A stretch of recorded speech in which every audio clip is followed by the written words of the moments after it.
कि इफ्तारी में अक्सर जल्दबाजी में घर की खवातीन बेचारी टेंशन में होती हैं, उनको भी डांट मिल रही होती है, उनकी तरफ से भी डांटें पार्सल हो रही होती हैं। बहरहाल जी, इफ्तारी में क्या खाना सुन्नत है? खजूर। नबी सल्लल्लाहु अलैहि वसल्लम इससे रोजा इफ्तार किया करते थे और इसकी तरगीब भी दी आप सल्लल्लाहु अलैहि वसल्लम ने। और खजूर में कार्बोहाइड्रेट होता है बहुत ज्यादा। हम जब हमारा शुगर लेवल इतना डाउन होता है और कमजोरी हो जाती है रोजे के जो एंड में, तो फिर ऐसी सूरत में हमें खजूर जैसी ही कोई चीज लेनी चाहिए।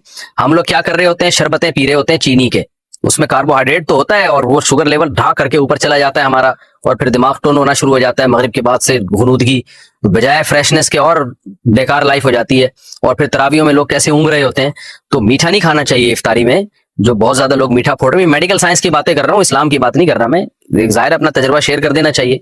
तो चीनी और इससे बने हुए शरबतों से अवॉइड करना चाहिए। खजूर में मीठा होता है लेकिन वो अच्छी किस्म का मीठा होता है, उससे वो गुनूदगी नहीं आती और उसमें मिनरल्स बहुत ज्यादा होते हैं, आपको ताकत भी मिलती है उससे। बहुत सारे मिनरल्स होते हैं उसमें, विटामिन होते हैं, तो और सुन्नत भी है। तो खजूर का हिस्सा। फिर हमारे एक बड़ी जुल्म ये करते हैं कि इतना सा खजूर लेके ना बस एक इफ्तार किया, उसके बाद फिर डायरेक्ट आ जाते हैं पकौड़ों पे। तो खजूर तमीज से खा लो भाई, जरा अच्छी तरह खा लो, उसमें क्या जा रहा है आपका। इतना मजेदार ग़िज़ा है और सुकून भी मिलता है, राहत भी मिलती है, ताकत भी आती है। फिर उसके बाद आप थोड़ी बहुत जो गुंजाइश रह जाएगी वो पकोड़े समोसे फोड़ फाड़ लेना। तो खजूर के साथ बहुत नफरत है। नबी सल्लल्लाहु अलैहि वसल्लम ने फरमाया, जिस घर में खजूर नहीं है ना, फ़अहलुहु जिया, वो घर वाले भूखे हैं। तो इसलिए अरब में हमेशा वो अपने फ्रिज में लाजमी खजूर रखते हैं, बल्कि खजूर को तो फ्रिज में रखने की भी जरूरत नहीं है, बाहर भी रख दें तो भी ठीक रहती है वो। तो इसलिए खजूरों का इस्तेमाल घरों में डालें, बच्चों को ये आर्टिफिशियल मीठे से बचा के इन चीजों पे लेकर आए। बाकी सहरी में क्या खाना चाहिए? सहरी में भी खजूर खा लें, फल खा लें, कुछ भी खा लें। डॉक्टर बताएगा आपको, मैं क्या बताऊंगा आपको भाई क्या खाएं। जो अभी खा रहे हैं ना वो बहरहाल ना खाएं। जो कुछ पिज़्ज़े बर्गर वगैरह सहरियों में खाए जा रहे हैं ना, फिर सारा दिन जो डकारें चलती हैं, तो अल्लाह की पनाह है वो। क्योंकि मैं नमाज में आता हूँ ना, तो जो डकारें जिस किस्म की सुनने को मिल रही होती हैं, उससे बहुत अफसोस होता है। मुसलमान किधर को जा रहा है। रमजान में ये हाल है और वजन बढ़ रहा है रमजान में लोगों का, कम होने के बजाय।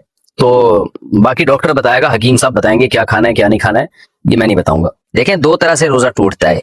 एक होता है भूले से टूट जाना, इससे तो टूटता ही नहीं है। आपको याद नहीं था आपका रोजा है, आपने खा लिया पी लिया, बाद में याद आया अरे भाई आज तो मेरा रोजा था, इससे कुछ नहीं होता। ना रोजा टूटा, ना कफारा, ना कज़ा, कुछ भी नहीं, बल्कि पूरा रोजा कंप्लीट हो गया, आपका सवाब पूरा पूरा मिलेगा। हदीस में आता है, इस सराहता नहीं हदीस में। लेकिन एक होता है गलती से टूट जाना।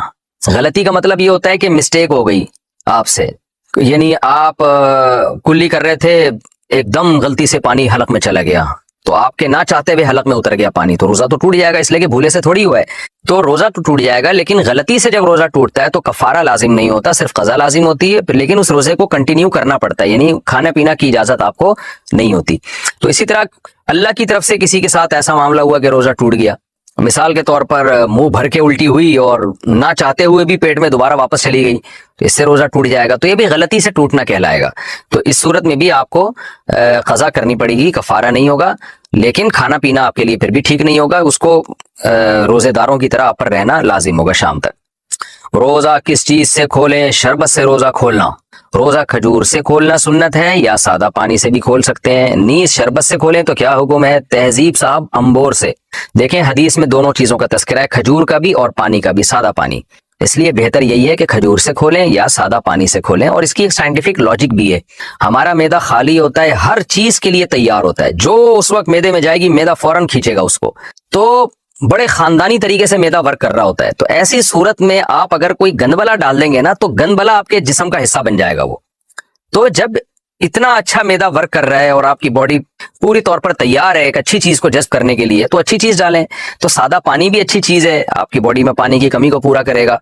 और खजूर भी अच्छी चीज है। खजूर को तो हदीस में तय्यब कहा गया है कि पाकीज़ा चीज है, उसमें मिनरल्स बहुत ज्यादा होते हैं, विटामिन होते हैं, और जो कार्बोहाइड्रेट आपको चाहिए बॉडी को रन करने के लिए, कार्ब, वो भी अच्छा वाला कार्ब उसके अंदर होता है। तो ये सब चीजें आपको मिलती हैं खजूर से। और पानी से इफ्तार कर सकते हैं। शरबत से इफ्तार शरन जायज है, कोई गुनाह नहीं है, लेकिन मेडिकली ये बाज डॉक्टरों से हमने सुना है कि नुकसानदेह हो सकता है, इसलिए कि मैदा बिल्कुल खाली है, शदीद प्यास लग रही है, चीनी आप डायरेक्ट उसमें लेके जा रहे हैं, तो बाज डॉक्टरों से सुना है कि किडनी पे, गुर्दों पे इसका इफेक्ट हो सकता है। वल्लाहु आलम, डॉक्टरों की बातें आप डॉक्टरों से ही पूछें।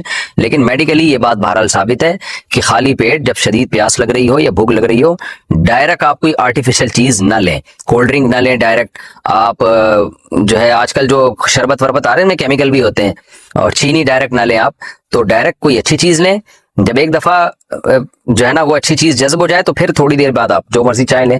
बेहतर तो ये है कि शरबत को मार्केट से निकाल ही दें आप। मैं तो हैरान होता हूँ लोग इफ्तारी में शरबत कैसे पीते हैं, हमसे तो पिए नहीं आता। वजह इसकी ये है कि शरबत पी के इतना ज्यादा आपका शुगर लेवल हाई होता है, आपको नींद आना शुरू हो जाती है। शरबत का मजा चंद सेकंड का है, टेंशन कई घंटों की है। आप अगर इफ्तारी में शरबत ना पिए, आप फ्रेश रहेंगे इफ्तारी करने के बाद भी। और आप जब इफ्तारी में शरबत पी लेते हैं तो टोन हो जाते हैं आप देखो मगरिब की नमाज के बाद से आदमी झूमना शुरू करता है, ना उठा जा रहा है, तरावी के लिए भी नहीं उठा जा रहा होता। तो 2 मिनट की लज्जत भी नहीं है, चंद सेकंड की लज्जत है, और टेंशन कितनी देर की है। तो ऐसी चीज क्यों खा रहे हैं या पी रहे हैं जिसमें चंद सेकंड की लज्जत में आपको टेंशन जो मिल रही है वो कई घंटों की मिल रही है। तो इंसान फ्रेश रहता है, दिमाग उसका ताजा रहता है, इससे बड़ी क्या नेमत हो सकती है। तो इफ्तारी में बहुत ज्यादा मीठी चीजें लिक्विड फॉर्म में खासतौर पे जब इंसान लेता है ना तो उससे दिमाग टुन हो जाता है। और वो आपने सुना होगा मैं हूं कादरी सुन्नी टन टन टनाटन, वो वाली कैफियत हो जाती है उसकी।